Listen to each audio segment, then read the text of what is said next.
మేము తీసుకొచ్చేసాం. సాటర్‌డే రోజు మార్నింగ్ తీసుకొచ్చేసాము. హ్మ్. హైదరాబాద్ తీసుకొచ్చి హాస్పిటల్‌కి తీసుకెళ్ళాము. టెస్టులు చేశారు. వినపట్లేదు ఎవరిని కొట్టిర్రా అని అడిగారు. చూడంగానే మేము డాక్టర్ చెక్ చేయకముందుకే అడిగాడు. చెవులో ఓహ్! చాలా నొప్పేస్తుంది, ఏడుస్తుందంటే ఎవరైనా కొట్టారా అని అడిగితే ఇట్లా హాస్టల్‌లో జాయిన్ చేసాం. కొట్టారా అని చెప్పంగానే చూపిచ్చాడు మాకు. టెస్టులు చూపిచ్చి రిపోర్ట్స్ టైం పడతది.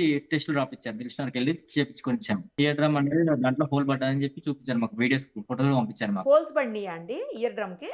హోల్ ప హోల్ పడ్డది. మీకు పంపిస్తాను ఇప్పుడు ఫోటో. హోల్ పడ్డది. పంపించండి. ఆ! ఇంకోటి సౌండ్ అనేది ఎంత వాళ్ళకి వినిపిస్తుందంటే, మాకు వినిపియాల్సింది 13లో వినిపియాల్సిన సౌండ్ 33లో వినపడుతుంది.